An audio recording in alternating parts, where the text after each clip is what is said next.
You see, I'm okay at talking, but I can't do things.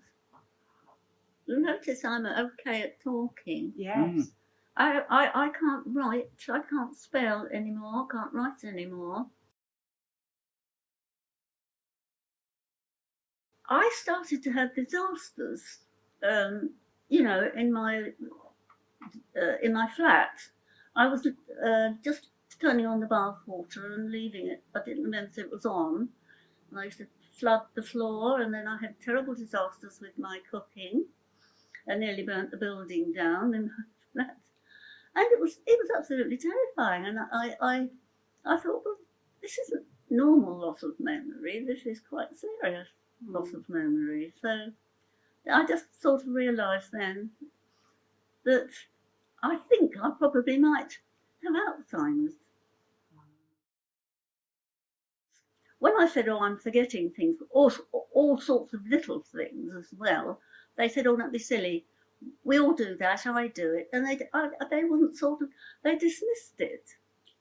So I said, "Well, I'm going to the. Am I all right to tell you all this?" Yes, please do. Yeah, I said, "Well, I'm sorry. I'm going to the doctors, and I'm going to say I'm forgetting everything." And she said, "Well, would you like just to go and have a little test? It's like a little, what does this remind you of? And will you draw something?" And I thought I didn't do terribly well. So she said, "Well, you have this score," she said, which is, she said it's, you know, she didn't like to say it was awful, but she said, "Would you like, we could offer you a scan." I said, "Oh, yes, please, you see, give me a scan, because I have to know what was my reaction to getting the news."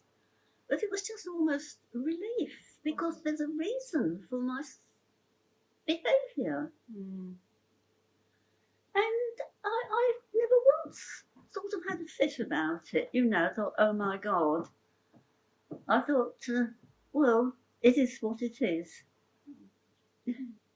Children were all doing their own thing, and I retired, and I was an auxiliary nurse at the children's hospital, but I had to retire when I was 60 in those days, and I thought, oh my God, what am I going to do now?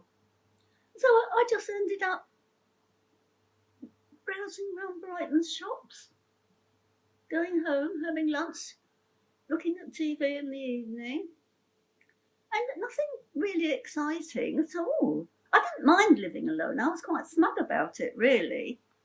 You say, "Oh, it's lovely living alone." Well, I can do whatever I like. You know, if I want to watch something on TV, there's nobody to argue with. And I was making the most of it, really. But then when I discovered this, it's been such a nice surprise.